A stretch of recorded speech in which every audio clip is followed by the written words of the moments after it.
जयति तेऽधिकम् जन्मना व्रज शयत इन्दिरा शश्वदत्रयी दयितदृश्यता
विष्णुपदाय कृष्णप्रेष्ठाय भूतले श्रीमदे जय पताका स्वामी नामिने नमः। आचार्य पदाय निताय कृपा प्रदायिने गौर कथा धामदाय नगर ग्राम तारिणे नमः। ओम विष्णुपदाय कृष्णप्रेष्ठाय भूतले श्रीमदे भक्ति वेदांत स्वामी नामिने नमस्ते सारस्वती देवे गौरवाणी प्रचारिणे निर्विशेष शून्यवादी पाश्चात्य देशतारिणे जय श्री कृष्ण चैतन्य प्रभु नित्यानंद श्री अद्वैत गदाधर श्रीवासादि गौर भक्तवृंद हरे कृष्ण कृष्ण कृष्ण हरे हरे हरे राम राम राम हरे हरे जयतां सुरतो पंगो मम मंदमते गतिर् मत्सर्वस्व पदाम्भोजो राधा मदन मोहन कृष्णाय वासुदेवाय देवकी नंदनाय च नंद गोप कुमाराय गोविंदाय नमो नमः। नमः पंकजनाभाय नमः पंकजमालिने नमः पंकजनेत्राय नमस्ते पंकजांगी। ओम अज्ञानतिमिरान्धस्य ज्ञानाञ्जनशलाकया चक्षुरुन्मीलितं येन तस्मै श्री गुरुवे नमः।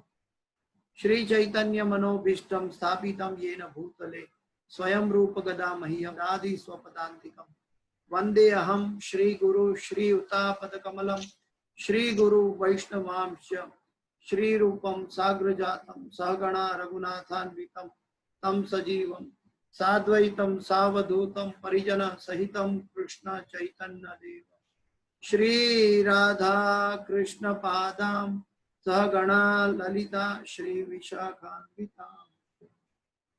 हे कृष्ण करुणा सिंधु दीनबंधो जगतपते गोपेश गोपिका कांत राधा कांत नमोस्तुते तप्त कांचन गौरांगी राधे वृंदावनेश्वरी वृषभानुसुते देवी प्रणमामि हरिप्रिये वाञ्छाकल्पतरुभ्यश्च कृपा सिन्धुभ्य एव च पतितानां पावनेभ्यो वैष्णवेभ्यो नमो नमः। श्री कृष्ण चैतन्य प्रभु नित्यानंद श्री अद्वैत गदाधर श्रीवासादि गौर भक्तवृंद हरे कृष्ण कृष्ण कृष्ण हरे हरे हरे राम राम राम हरे हरे। ओम नमो भगवते वासुदेवाय ओम नमो भगवते वासुदेवाय ओम नमो भगवते वासुदेवाय नारायणं नमस्कृत्यं नरं चैव नरोत्तमं देवीं सरस्वतीं व्यासं ततो जयं मुदीरये नष्टप्रायेषु अभद्रेषु नित्यं भागवत सेवया भगवते उत्तम श्लोके भक्तिर्भवति नैष्ठकी। गुरु महाराज के आदेश के अंतर्गत ये भगवत गीता की इस कक्षा को हम आगे लेके जा रहे हैं।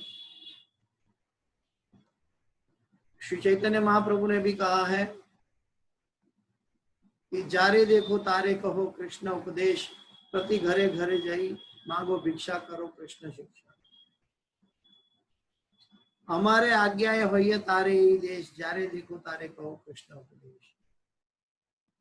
तो ये श्री चैतन्य महाप्रभु की आज्ञा है, श्री गुरु महाराज की आज्ञा है और हमारे प्रिय भक्त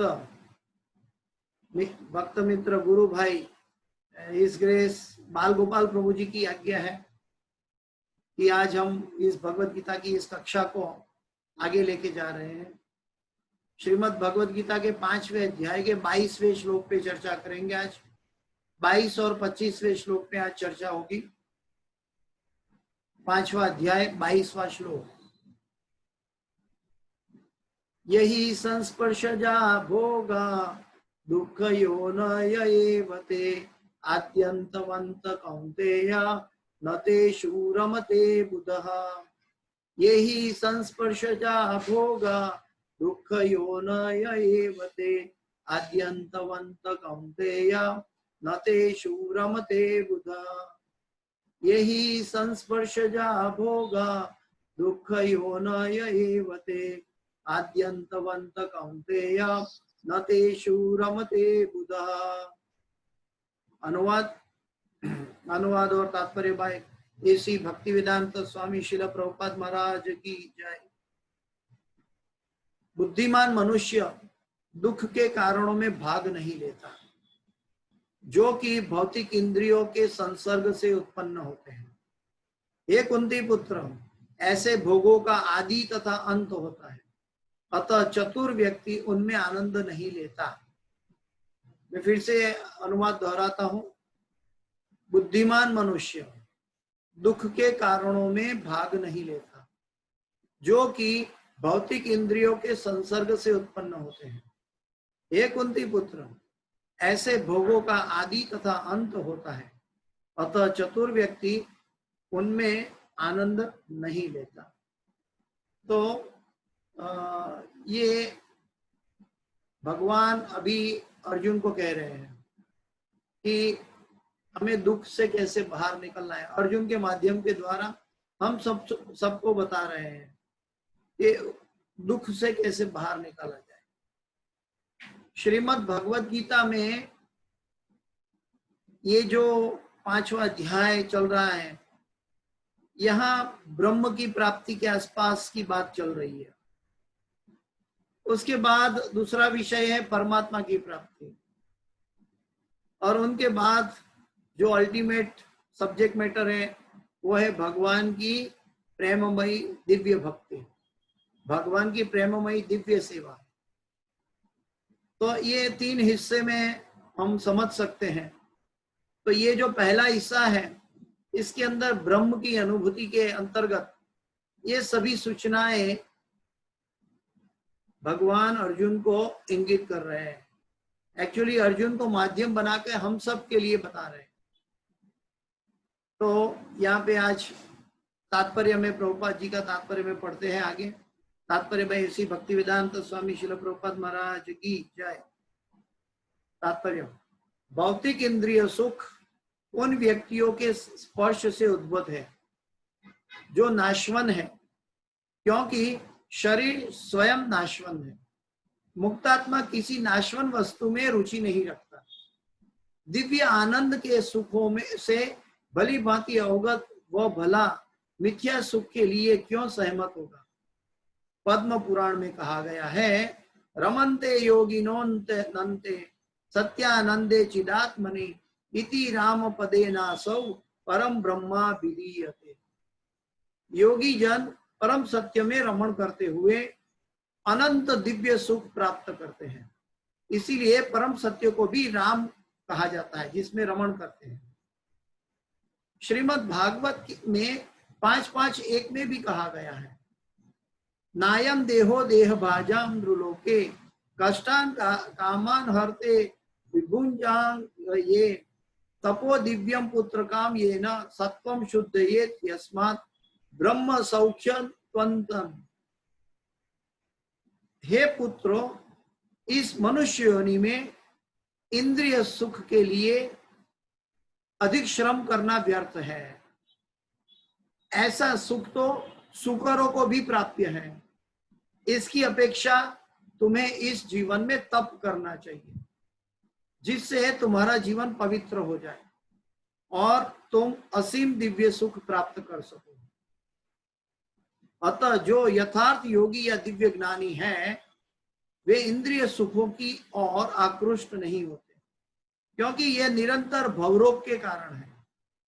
वो भौतिक सुख के प्रति जितना ही आसक्त होता है, उससे उतना ही अधिक भौतिक दुख मिलते हैं। तो इसके साथ भक्ति वेदांत स्वामी शिल प्रभुपाद के तात्पर्य यहाँ समाप्त हुए। हरि ओम तत्सत। ओम अज्ञानतिमिरान्धस्य ज्ञानाञ्जन शलाकया चक्षुरुन्मीलितं येन तस्मै श्री गुरुवे नमः। मुखं करोति वाचालं पंगुं लंघयते गिरिं यत्कृपातमहं वन्दे परमानंद माधवं। श्री गुरुदीनतारणं श्री चैतन्य ईश्वरं। हरे कृष्णा कृष्णा कृष्णा हरे हरे, हरे राम राम राम हरे हरे। आज की जो कक्षा अभी हम सुनने जा रहे हैं, जो प्रभुपाद जी ने हमें दिशा बताई है, उसका माइक मैंने गुरु महाराज को दे रखा है और एक मैं स्पीकर की भांति बोल रहा हूं। यहाँ पे बताया है, प्रभुपाद जी के तात्पर्य में बताते हैं, भौतिक इंद्रिय सुख उन इंद्रियों के स्पर्श से उद्भूत होता है जो नाशवान है। आपने कभी अपनी कमाई हुई संपत्ति कोई ऐसी बैंक में रखेंगे जो बैंक फ्रॉड होने वाली है? अगर आपको पता हो कि कोई एक बैंक फ्रॉड होने वाली है, उसमें वो रातों रात बैंक करप्ट हो जाएगा और रातों रात वो चली जाएगी, वो अचानक चली जाएगी, वो कभी बोल नहीं सकता कब चली जाएगी। ऐसी बैंक में आप 1% अगर पैसा ज्यादा इंटरेस्ट मिलता है तो भी क्या आप अपनी संपत्ति, कमाई हुई धन दौलत उसमें रखना चाहोगे? कभी नहीं। क्यों? क्योंकि भौतिक संपत्ति हमने बड़े मेहनत से कर्म करके कर्म फल के रूप में हमें मिली है, और वो कर्म फल हमने कोई एक जगह में उसका जो ब्याज, उसका कर्म फल प्राप्त करने के लिए अगर हम कोई ऐसी बैंक में हमारी धन संपत्ति रखते हैं कि जो बैंक रातों रात चली जाने वाली है, कब जाएगी कोई बोल नहीं सकता, तो ऐसी संपत्ति रखना एक मूर्खता होगी, वो एक गलत अंदाज है, एक मृगजल है, मृगजल की तृष्णा है, जहां हम रण के अंदर पानी देख रहे हैं। वो 1% या 2% इंटरेस्ट ब्याज का दर ज्यादा देने के बावजूद भी वो विश्वास लायक नहीं है। दूसरे शब्दों में देखें तो इस भौतिक जगत में सभी कुछ परिवर्तनशील है और सभी कुछ नाशवान है। इसीलिए सभी नाशवान के अंदर हम किसका विश्वास करें? कोई कब क्या था, क्या है और क्या रहेगा और कब चला जाएगा, इसका कोई भरोसा नहीं। तो ऐसी अवस्था में हमें बुद्धिमानी ये कहती है, भगवान कहते हैं कि वो इंद्रियों के भोग के विषयों में अपना आसक्ति नहीं लगाता। हमारे अंदर की बात करें तो हमारा शरीर का सबसे निचला हिस्सा है जो काम शास्त्र कहलाता है। काम शास्त्र, उसके ऊपर जो एक हिस्सा है जहां हमारा पेट है, बेली है, उसको अर्थशास्त्र कहते हैं। वो बेली भरने के लिए हम पैसा कमाते हैं, अर्थशास्त्र। पहला नीचे था काम शास्त्र, उसकी जो फल था वो निष्कृत है, एकदम हीनियस हो सकता है। उससे ऊपर अर्थशास्त्र है जो जीवन निर्वाह के लिए हम करते हैं। उसके ऊपर धर्मशास्त्र है जो हमें सिखाता है कि हमारा नैतिक धर्म क्या है। अगर हम पिता है, माता है, भाई है, बहन है, पुत्र है, पति है, तो हमें क्या क्या करना चाहिए। हमारा ओरिजिनल नियत कर्म, नियत धर्म हमें सिखाता है धर्मशास्त्र में। और धर्मशास्त्र के जो पराकाष्ठा है, वो धर्मशास्त्र की जो सभी धर्मों में पराकाष्ठा है वो गीता और भागवत है, भगवत गीता और भागवत है।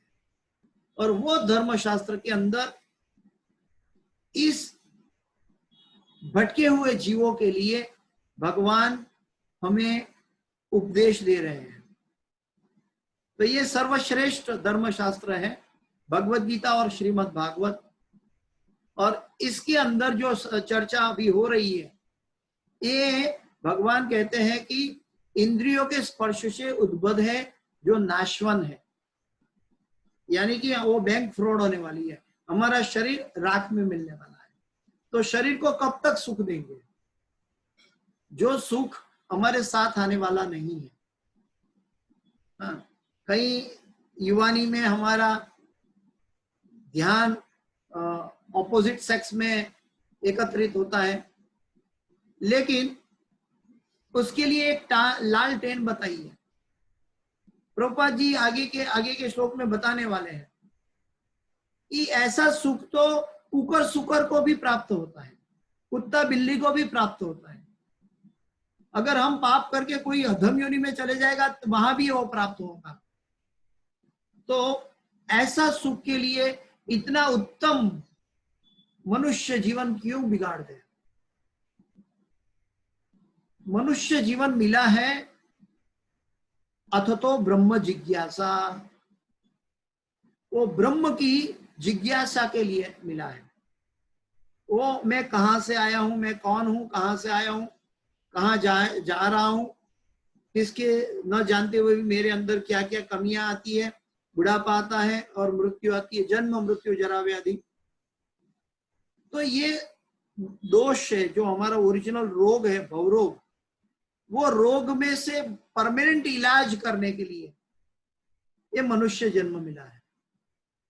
तो वो मनुष्य जन्म में अगर हम कुकर सुकर की भांति अगर हम इंद्रिय सुख में पड़े रहेंगे तो हमारा जैसा मूर्ख कोई नहीं होगा। प्रभुपाद जी कहते हैं मुक्तात्मा किसी नाशवन वस्तु में रुचि नहीं रखता। जो व्यक्ति इंद्रिय सुख में है वो मुक्तात्मा नहीं हो सकता। दूसरे शब्दों में प्रभुपाद जी ये समझा रहे हैं, जो व्यक्ति इंद्रिय सुख में है, इंद्रिय सुख गलत नहीं है, जैसे हम पहले भी चर्चा कर चुके हैं। इंद्रिय सुख भगवान का दिया हुआ हर एक चीज भगवान के कार्यों में लगा सकते हैं। हमारे पास भगवान भक्त संतान भेजे इसीलिए इंद्रिय सुख प्राप्त कर सकते हैं, लेकिन इंद्रिय सुख वो भगवत भक्त को बुलाने के लिए होना चाहिए, लेकिन इंद्रियों के आनंद के लिए नहीं, मन के आनंद के लिए नहीं। तो मुक्तात्मा किसी नाशवन वस्तु में रुचि नहीं रखता। तो हम इंद्रियों का उपयोग करते हैं हमारे संसार में भक्त जीव को बुलाने के लिए, लेकिन इंद्रियों के प्रति आसक्त नहीं होते। अभी देखिए, उपयोग करना है इंद्रियों का, फिर भी इंद्रियों से विरक्त रहना है। दो चीज एक साथ है। श्री चैतन्य महाप्रभु इसके लिए हमें क्या बताते हैं? युक्त वैराग्य। मैंने चाहे कोई राडो की घड़ी भी पहनी हो या कोई सादी घड़ी भी पहनी हो, कोई 50, 100, 200 रुपये वाली घड़ी हो, चाहे 5 लाख या 5 करोड़ वाली घड़ी हो, लेकिन दिखाता है वो टाइम ही, वो समय ही दिखाता है और समय के अलावा इनका कोई उपयोग नहीं है। ठीक वैसे ही मनुष्य जीवन, चाहे आप कितना भी एरिस्टोक्रेट बनाओ, लेकिन उसका अल्टीमेट उपयोग भगवत प्राप्ति के लिए है। अगर भगवत प्राप्ति नहीं की तो वो मनुष्य जीवन की दुर्दशा है। दिव्य आनंद के ये सभी आप सब लोग जानते हैं, मैं भी जानता हूं, और फिर भी भगवान बार बार अर्जुन से ये कह रहे हैं और हम चर्चा कर रहे हैं इसी विषयों पर। इस अभी तक जो हम बात किया उसमें कोई नया सब्जेक्ट नहीं था। कई लोग बोलते हैं कि प्रभु जी ये तो सब हम जानते हैं, आप वही रिपीट कर रहे हो, और वही बात भगवान और तात्पर्य में रिपीट हो रही है। लेकिन ये बात को समझने का अंदाज हमारा दूसरा होना चाहिए, दृष्टिकोण दूसरा होना चाहिए। ये बात बार बार इसीलिए दोहराई जा रही है भगवान के द्वारा, गुरु के द्वारा, इसीलिए दोहराई जा रही है क्योंकि बार बार उपदेश देते हुए भी, ज्ञान होते हुए भी हम वो इंद्रियों के गुलाम बन जाते हैं। तो वो गुलाम, कल हमने समझो एक एग्जाम्पल है कि कल हम इंद्रियों के गुलाम बन गए तो हम बाद में हमें पछतावा हुआ, हमने भगवान से प्रार्थना की कि अभी इंद्रियों के गुलाम नहीं बनेंगे, और फिर 2 दिन 4 दिन 1 महीना के बाद फिर से गुलाम बन गए। तो ये हमारा जो जब तक कल्मश है हमारे शरीर का, मन का, तब तक ये दुर्दशा होती है। तो उससे बाहर निकलने के लिए, ये समस्या से बाहर निकलने के लिए हमें ऐसी एक दिव्य अवस्था के साथ जुड़ना चाहिए कि जो शाश्वत है, जो परिवर्तनशील नहीं है, जो नाशवन नहीं, और वो है भगवान का नाम। दिव्य आनंद के सुखों से भली भांति अवगत वो भला मिथ्या सुख के लिए क्यों सहमत होगा। योगी जन परम सत्य में रमण करते हुए अनंत दिव्य सुख प्राप्त करते हैं। देखें, एक 5 साल के बच्चे हो, 10 साल के बच्चे हो, उनको चॉकलेट खाने की इच्छा हो, उनको आइसक्रीम खाने की इच्छा हो, वो 10 साल के बच्चे को 100 रुपया हाथ में मिल जाए ना, तो खुश होके दौड़ के आइसक्रीम खाने की सोच लगाता है या मिठाई खाने की सोच लगाता है, और उनका लक्ष्य 100 रुपया है और 100 रुपया में वो आनंद उठा लेता है। कुछ बड़ा होने के बाद अगर 30 साल का 35 साल का हो गया, सांसारिक जिम्मेदारी आ गई, उसके बाद अगर उसको 100 रुपया मिलेगा तो उसको आनंद आएगा? नहीं, वो सोचेगा 100 रुपया क्या हिसाब का, मुझे तो अभी 1 लाख रुपया चाहिए, क्योंकि महंगाई इतनी है, परिवार का भरण पोषण करना है, कुछ मेरी आनंद के लिए मुझे इसका उपयोग करना है। तो वो उसकी दिशा जो है वो 100 रुपये से लेके 1 लाख रुपये तक चली गई। पता नहीं कलयुग में तो लोग मानवी इसकी अनंत सीमा तक जाते हैं, लेकिन वो अनंत सीमा कहाँ है, वो इस पद्म पुराण में कहा गया है। रमन्ते योगिनो नन्ते सत्यानंदे चिदात्मनि इति राम पदेना सौ परम ब्रह्मा विधीयते। योगी जन परम सत्य में रमण करते हुए अनंत दिव्य सुख प्राप्त करते हैं, अनंत, अनलिमिटेड। हम सब जन्म से लेके मृत्यु तक आनंद की खोज में, सुख की खोज में है। जन्म से बच्चा भूखा है तो माँ के पास जब खाना मिल जाता है तो उसको आनंद मिल जाता है।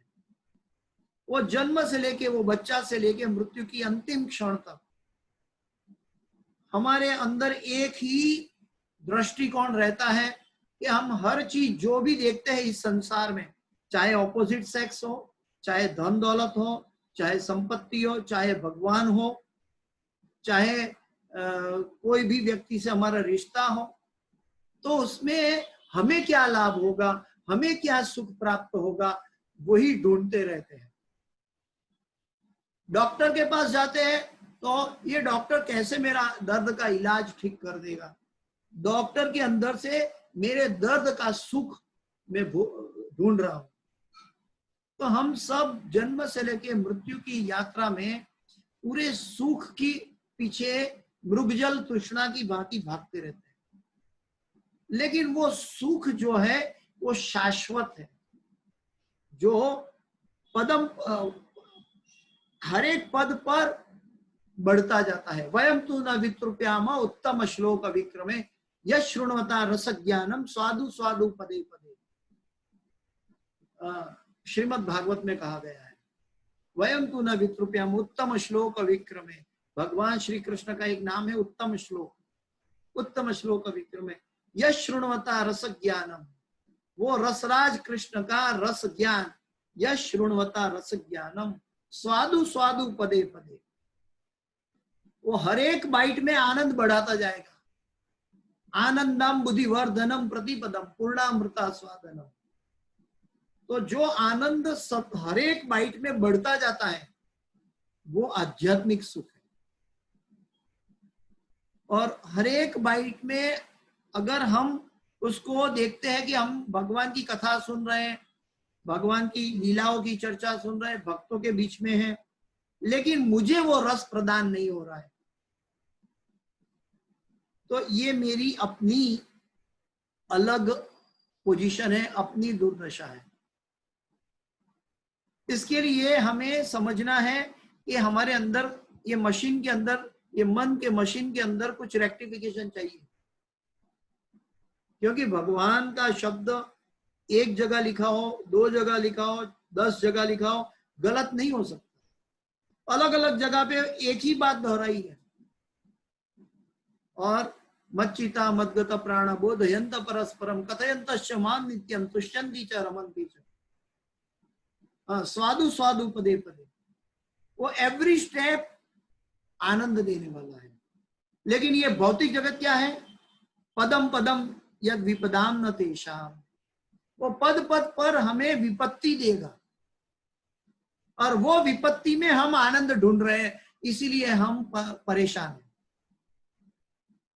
हम ऐसी जगह हमारे सुख ढूंढ रहे हैं जहां हमारा सुख है ही नहीं, और जहां हमारा सुख है उस चीज का हम अनादर कर रहे हैं, और फिर हम कहते हैं कि हम दुखी हैं, हम परेशान हैं, हम उद्वेग में हैं।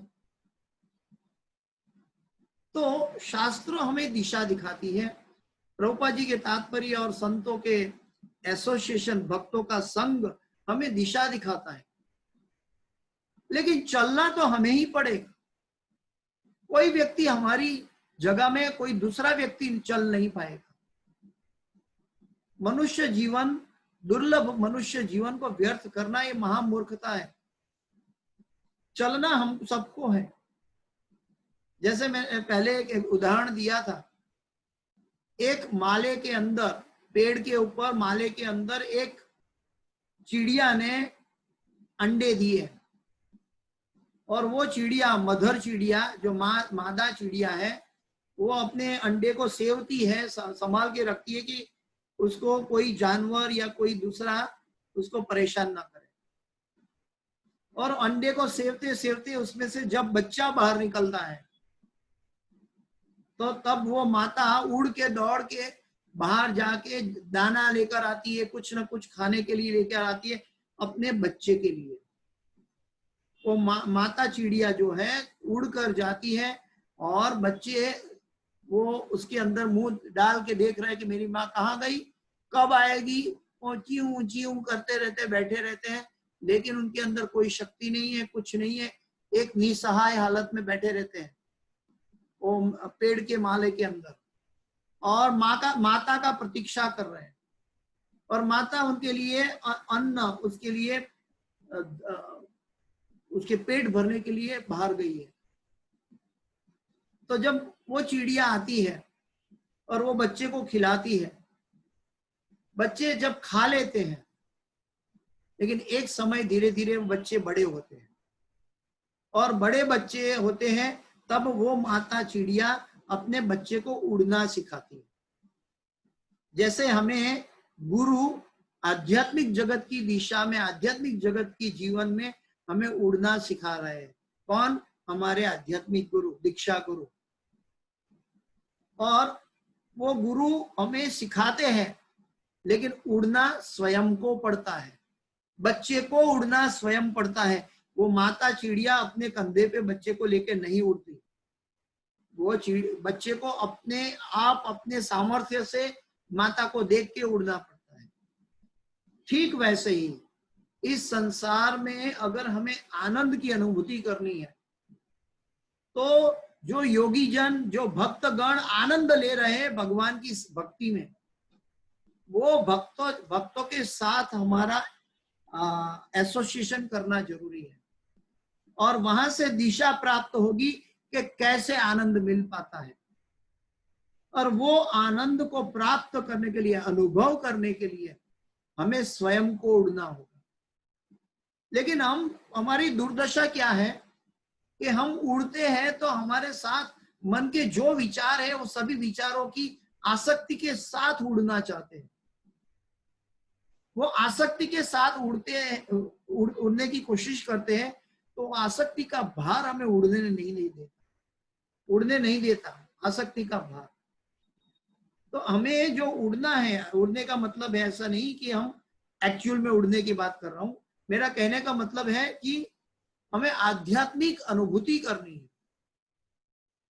तो गुरु ने दिशा दिखाई है महामंत्र का जप, और इसका जप का नियमित पालन करने से और भक्तों का संग करने से ये प्राप्ति हो सकती है। आगे बताते हैं भागवत में, इस मनुष्य योनि में इंद्रिय सुख के लिए अधिक श्रम करना व्यर्थ है। लेकिन अज्ञानतावश, सारा जीवन अज्ञानतावश हमारा निकल जाता है, और वो इंद्रिय सुख के लिए हम पूरा जीवन बिता देते हैं। पहले हमने देखा था कि 75 साल की आयु होती है, 75 ईयर्स अप्रोक्सीमेटली कलयुग में। उसका 3 हिस्सा कर लो, 25 साल हो जाता है। 24 घंटे का दिन है, उसका 3 हिस्सा कर लो, 8 घंटा हो जाता है। अगर हम 8 घंटा सो जाते हैं तो 25 साल सो गए। अगर हम 8 घंटा नौकरी करते हैं, पेट के लिए, अर्थशास्त्र कमाने के लिए जाते हैं, तो और 25 साल उसमें चला गया। तो 75 साल में से 50 साल चला गया, रह गया 25 साल। वो 25 साल के अंदर 12-15 साल तक तो हम नादानियत और बचपना में घुमा देते हैं। तब हमें पता ही नहीं है कि जीवन का लक्ष्य क्या होना चाहिए, जीवन कैसे व्यतीत करना चाहिए, ब्रह्मचर्य क्या है, जीवन का उद्देश्य क्या है, कुछ पता नहीं है। हम आजकल के कलयुग के मानवी को देख के उड़ने की कोशिश करते हैं, जो एक दुर्भाग्य वश हमारी दुर्दशा है। और 12-15 साल के बाद जैसे हमारी इंद्रिय काम करने लगती है, तो हम इंद्रियों के गुलाम बन जाते हैं, और उस इंद्रिय के गुलाम के अंदर हम अपना संसार बनाना चाहते हैं। संसार तो बना लिया, कोई गलत नहीं है, लेकिन उसमें इतने आसक्त हो जाते हैं कि जो जीवन का लक्ष्य है, 25 साल 8 घंटा सोने में चला गया, 25 साल चला गया, 8 घंटा कमाने में चला गया, 25 साल कमाने में चला गया, 12-15 साल हमारी बचपना में चला गया, रह गया 10 साल उसके अंदर इंद्रिय सुख में चला गया। तो भगवत भक्ति हुई कहां? कुछ 5-10 मिनट हम भगवान के सर में हाथ जोड़ते हैं, या तो 2 घंटा हम महामंत्र का जाप कर लेते हैं और हम बोलते हैं हम भक्त हैं। क्या हम हमारे जीवन का लक्ष्य भक्त बनने की चेष्टा है, इसके अंदर दृढ़ता और निष्ठा है? तो इंद्रिय सुख के लिए अधिक श्रम करना व्यर्थ है। प्रभुपाद जी कहते हैं ऐसा सुख तो सुकरों को भी प्राप्त है, इसकी अपेक्षा तुम्हें जीवन में तप करना चाहिए। तप क्यों करना चाहिए? क्योंकि तप हमें पवित्र बनाता है। Holiness is next to godliness. हम जब तपस्वी बनते हैं तब भगवान से नजदीक जा सकते हैं। याद रहे कि तप भी एक सीमा है, तप से भी हम भगवान से नजदीक जा सकते हैं, लेकिन भगवान का प्रेम का आदान प्रदान वो अलग सब्जेक्ट, जिससे तुम्हारा जीवन पवित्र हो जाए और तुम असीम दिव्य सुख प्राप्त कर सको। याद रहे कि हमें दिव्य सुख प्राप्त करने की हमारा लक्ष्य नहीं है, ये प्राथमिकता है। ब्रह्म कोई बात कर रहे हैं, ब्रह्म की प्राप्ति की बात चल रही है, उसके बाद परमात्मा की, और उसके बाद दिव्य सेवा की प्राप्ति की बात चलेगी। ये हमें दिव्य सुख प्राप्त करने की बात है, लेकिन भगवान का जो शुद्ध भक्त है वो दिव्य सुख भगवान को देना चाहता है। वो भगवान की प्रसन्नता के लिए, भगवान की और गुरु की प्रसन्नता के लिए कार्य करता है। तो देखिए 2 एलिमेंट है, एक साधक है, एक साध्य है। साध्य भगवान है और साधक हमारे जैसे विद्यार्थी है, स्टूडेंट है। तो साधक अगर अपनी दिशा में सुख ढूंढेगा तो सुख प्राप्त नहीं होगा। साधक अगर साध्य को सुख देने की कोशिश करेगा तो दुख कभी हमारे लिए होगा नहीं और हमें शाश्वत सुख मिलेगा। भोक्तारम यज्ञ तपसाम सर्वलोक महेश्वरम सुहृदम सर्वभूतानाम ज्ञात्वा शांति मुच्यते। भगवान भोक्ता है, हम भोक्ता नहीं है। तो ये चीज हमें याद रखनी है कि कभी भी हमारी भक्ति में हमारे लिए कुछ न करें। अगर हमारे लिए करेंगे तब तक वो सकाम भक्ति रहेगी। हम 100 रुपया की खर्च करके 1 रुपया की चीज में संतुष्ट प्राप्त कर रहे हैं। 100 रुपया दे के 1 रुपया की चीज मिलेगी, क्या कोई अच्छी बात है? अगर हम भगवत भक्ति कर रहे हैं और अपने सुख के लिए कर रहे हैं तो ये अच्छी बात नहीं है, क्योंकि हमारा सुख शरीर के साथ नाशवंत हो जाएगा। अगर हम जो दिव्य सुख की बात कर रहे हैं तो दिव्य सुख तब मिलता है जब हम ओरिजिनल भगवान श्री कृष्ण की इंद्रियों को संतुष्ट करते हैं। ऋषि के ना ऋषिकेश सेवनम भक्ति रुच्यते। हमारी इंद्रिय इंद्रियों के स्वामी के लिए है, हमारी इंद्रिय हमारे लिए नहीं है।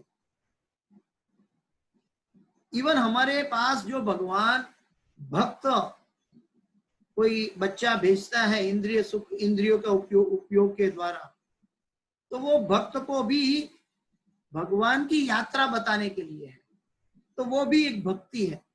जब इंद्रिय सुख हमारे आनंद के लिए होता है, वो कर्म बंधन पैदा हो जाता है, जन्म मृत्यु जरा व्याधि हो जाती है, और जब तक हम इंद्रिय सुख में पड़े रहेंगे, हमारा जन्म मृत्यु जरा व्याधि चलता रहेगा।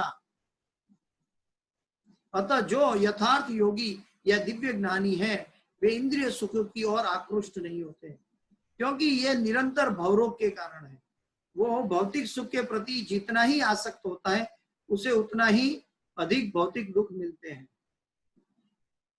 तो इस श्लोक के अंतर्गत हम ये समझ सकते हैं कि हमें काम शास्त्र हमारे लिए बहुत निम्न स्तर का है, उसके ऊपर अर्थशास्त्र वो भी निम्न स्तर का है, उसके ऊपर धर्म शास्त्र है, वो ग्राह्य है कुछ हद तक, लेकिन उसके ऊपर धर्म शास्त्र के ऊपर भी कोई भक्ति का, शुद्ध भक्ति का प्रेम शास्त्र है, जो भगवान को आनंद देना चाहता है। तो आगे के श्लोक में चलते हैं। लभन्ते ब्रह्म निर्वाणम ऋषय क्षीण कल्मषा छिन्न द्वैधा यतात्मान सर्वभूत हिते रतः। लभन्ते 25वें श्लोक पे चर्चा कर रहे हैं। लभन्ते ब्रह्म निर्वाणम ऋषय क्षीण कल्मषा छिन्न द्वैधा यतात्मान सर्वभूत हिते रतः। अनुवाद, जो लोग संशय से उत्पन्न होने वाले द्वैत से परे हैं, जिनके मन आत्म साक्षात्कार में रत है, जो समस्त जीवों के कल्याण कार्य करने में सदैव व्यस्त रहते हैं और जो समस्त पापों से रहित हैं, वे ब्रह्म निर्वाण मुक्ति को लाभ प्राप्त होते हैं। मैं फिर से अनुवाद पढ़ता हूं। जो लोग संशय से उत्पन्न होने वाले, संशय से मतलब संशय जिसके पास है वो उसका विनाश होता है, लेकिन संशय क्या लेकर आता है? ड्युअलिटी, द्वैत। हाँ, ड्युअलिटी लेके आता है, ये सही है या वो सही है। जीवन में हमारे अंदर बहुत ड्युअलिटीज रहती है, इवन धर्म के बारे में, इवन भक्ति के बारे में बहुत ड्युअलिटी रहती है, लेकिन वो संशय है इसीलिए ड्युअलिटी है। लेकिन ड्युअलिटी कब जाती है? तेषां त्वन्तगतं पापम जनानां पुण्य कर्मणां ते द्वंद्व मोह निर्मुक्ता भजन्ते मां दृढ़व्रता। द्वंद्व मोह निर्मुक्ता, वो ड्युअलिटी से मुक्त हो जाता है। भजन्ते मां दृढ़व्रता, वो दृढ़ व्रत से मेरी भक्ति करता है। कौन? तेषां त्वन्तगतं पापम, जिसका पाप का विनाश हो चुका है वो। तो जब तक हमारे अंदर पाप है तब तक संशय रहते हैं, तब तक ड्युअलिटी रहते हैं, और जब ऐसी ड्युअलिटी की दुर्दशा है तब हमें साधु गुरु और शास्त्र का प्रमाण का उपयोग करके चलना चाहिए। जब तक हम कोई रातों रात पाप रहित नहीं हो सकता, हमारे अनेक जन्मों के पाप हो सकते हैं। इसीलिए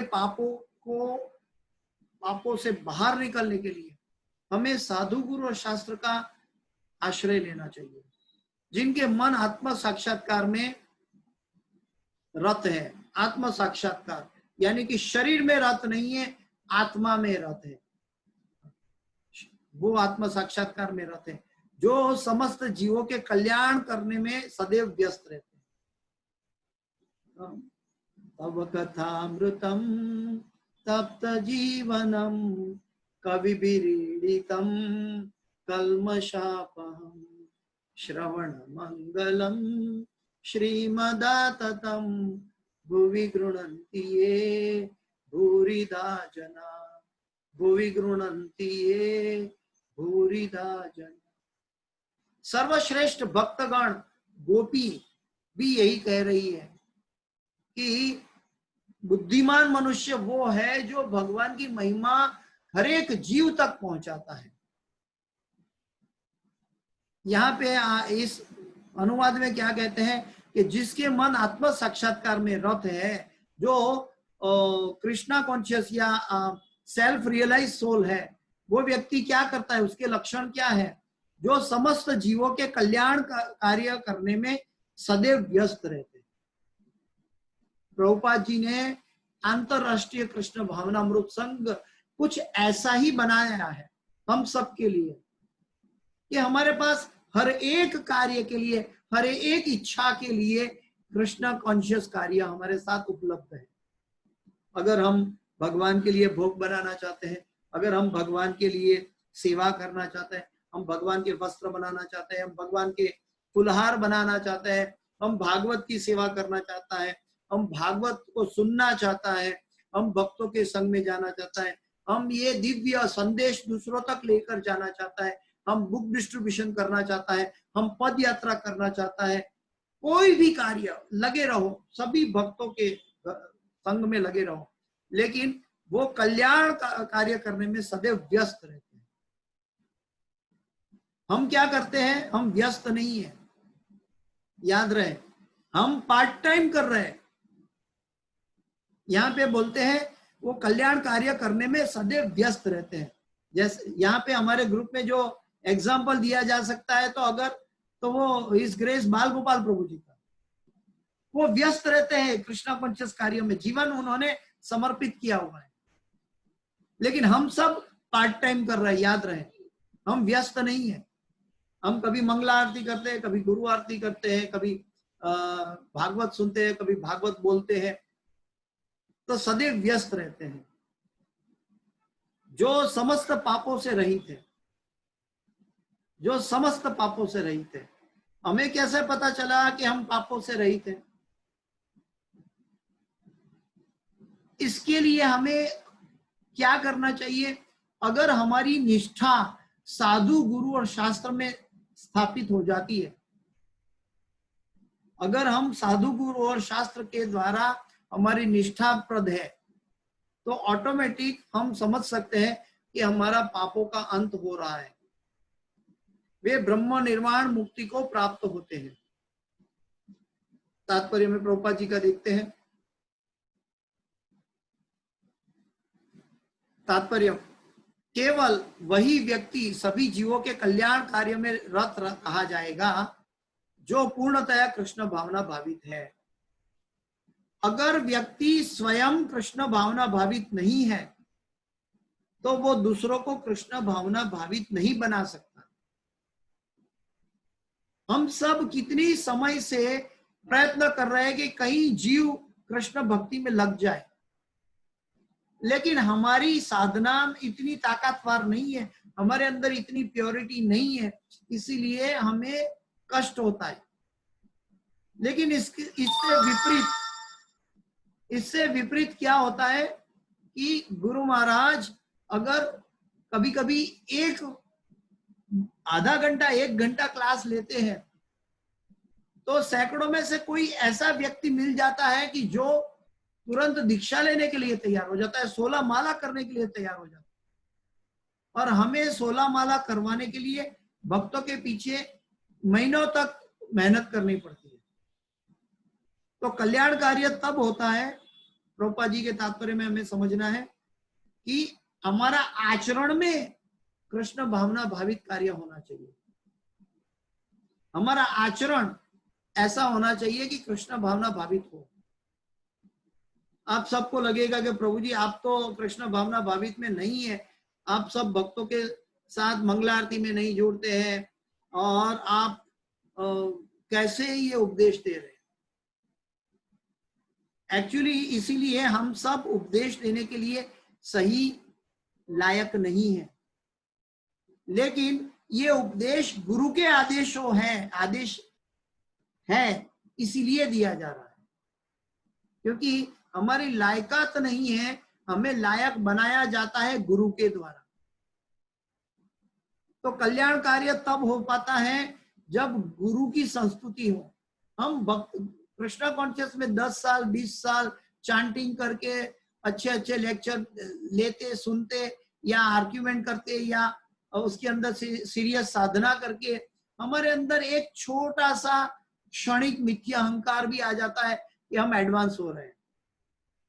गुरु महाराज समझाता है, अगर दीक्षा लेने के बाद हम एक क्षण के लिए भी नहीं भूलना चाहिए कि हमारा जो भी आध्यात्मिक उन्नति हो रही है ये और कुछ नहीं, कृष्ण की और गुरु की कृपा है। गुरु की कृपा के बिना, कृष्ण की कृपा के बिना हम कभी आध्यात्मिक उन्नति नहीं कर सकते, न हम साधना कर सकते।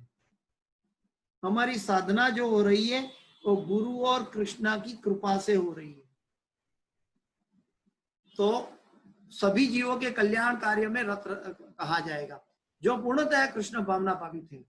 जब व्यक्ति को यह वास्तविक ज्ञान हो जाता है कि कृष्ण ही सभी वस्तु के उद्गम है, तब वह जो भी कर्म करता है सबों के हित को ध्यान में रखकर। सांसारिक मनुष्य सबके हित नहीं कर सकता। क्यों नहीं कर सकता?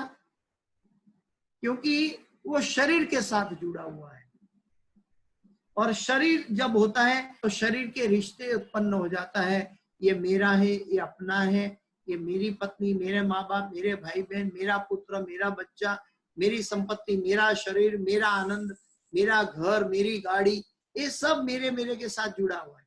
जब मेरे के साथ जुड़ा हुआ है तो इक्विलिब्रियम प्लेटफॉर्म पर नहीं जा सकता।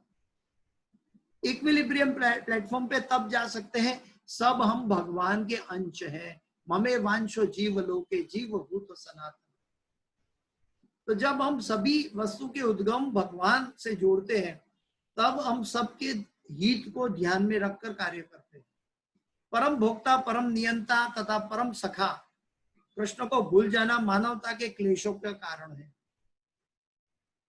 अगर हमारे जीवन में कोई समस्या है, कोई क्लेश है, चाहे वो मन में हो, परिवार के साथ हो, आर्थिक हो समस्या, सांसारिक हो समस्या, या मन की समस्या हो, भूतकाल की समस्या हो, भविष्य काल की चिंता हो, ये सभी समस्या क्यों होती है? क्योंकि हम भगवान को परम भोक्ता, परम नियंता और परम सखा कृष्ण को भूल जाते हैं। अतः समग्र मानवता के लिए कार्य करना सबसे बड़ा कल्याण कार्य है। यहाँ पे मानवता के लिए कल्याण कार्य करना है। इसका मतलब ये नहीं है कि हमें अस्पताल खोलना है या गरीबों के पीछे भागना है। उनका अस्पताल खोलो तो जैसे भक्ति वेदांत हॉस्पिटल खुली है बॉम्बे में, तो जीवों की अंतिम कल्याण के लिए है। सभी रोग के व्यक्ति जाते हैं, सांसारिक लोग भी जाते हैं, लेकिन उनका उद्देश्य, हॉस्पिटल का उद्देश्य तो जीव का अंतिम कल्याणकारक दिशा में लेकर जाना है। अगर हम किसी को खाना खिलाते हैं तो कृष्ण प्रसाद खिलाते हैं। अगर हम किसी को कोई कार्य करने के लिए कहते हैं तो कृष्ण भावना भावित कार्य करने के लिए कहते हैं। ये चीज कृष्ण भावना भावित मनुष्य के हृदय में कृष्ण की सर्वोच्चता पर बिल्कुल संदेह नहीं रहता। वह इसलिए संदेह नहीं करता क्योंकि वह समस्त पापों से रहित होता है। मैंने कहा समस्त पापों से रहित तब होता है जब हमें साधु, गुरु और शास्त्र पर निष्ठा होती है। अभी हम श्रद्धावान हैं, साधु संग में हैं, अनर्थ निवृत्त में लगे हुए हैं। यह ऐसा है, यह देवी प्रेम। जो व्यक्ति मानव समाज का भौतिक, अभी सांसारिक मनुष्य की बात बता रहे हैं प्रभुपाद जी, जो सांसारिक मनुष्य मानव कल्याण करता है वो क्या गलती करता है? जो व्यक्ति मानव समाज का भौतिक कल्याण करने में ही व्यस्त रहता है वह वास्तव में किसी की भी सहायता नहीं कर सकता। जो सबको खाना खिलाता है वो 6 घंटे में टॉयलेट में निकल जाएगा, क्या मानवता सहायता की? जो व्यक्ति को ब्लैंकेट देता है उसकी 1 साल की आयु है क्या? उसके 100 साल की आयु तक वो ब्लैंकेट उसकी ठंडी मिटाएगा? 1 साल 2 साल में खत्म हो जाएगा। अपने घर में आश्रय देगा? नहीं दे पाएगा। तो जो व्यक्ति फिलैंथ्रोपिक वर्क करता है उसको पुण्य मिलता है, स्वर्ग में जाता है, लेकिन भगवान की प्राप्ति, भगवान का प्रेम उससे दूर रह जाता है।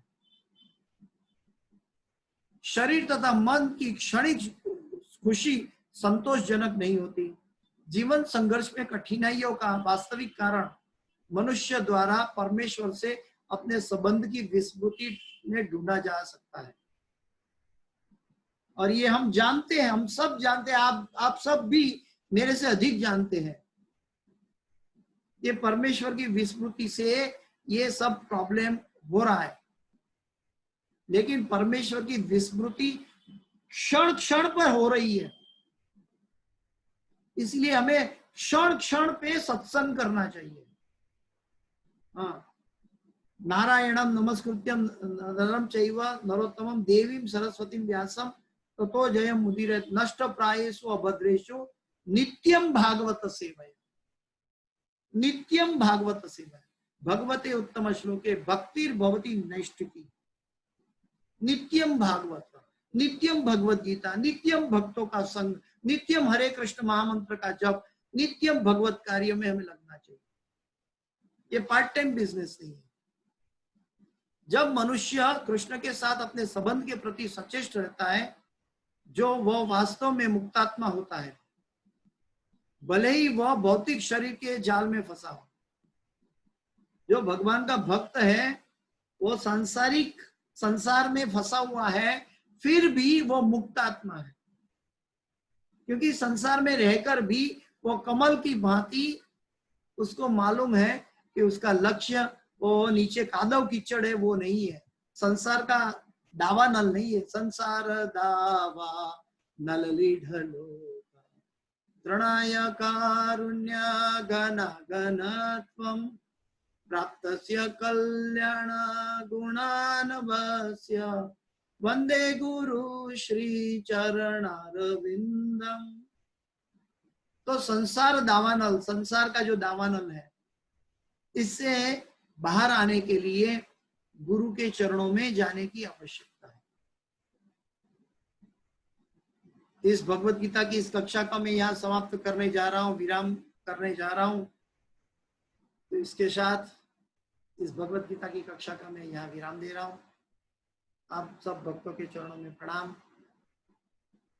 इस कक्षा की कोई भी सुकृति है वो मेरी नहीं है, वो गुरु से प्रदत्त है, गुरु द्वारा मिली हुई है और गुरु की है। मैं उनका मालिक या मैं उन नॉलेज का मालिक नहीं हूँ। उन नॉलेज एवं परंपरा प्राप्तम से मिला हुआ है, इसलिए मैं उसकी सुकृति गुरु के चरणों में समर्पित करता हूँ। कोई भी गलती या त्रुटि रह गई है तो वो मेरी अपनी है। आप सब भक्तों के चरणों में मेरा प्रणाम करें और मुझे क्षमा करें। वाञ्छाकल्पतरुभ्यश्च कृपा सिन्धुभ्येव च पतितानां पावनेभ्यो वैष्णवेभ्यो नमो नमः। हरे कृष्ण।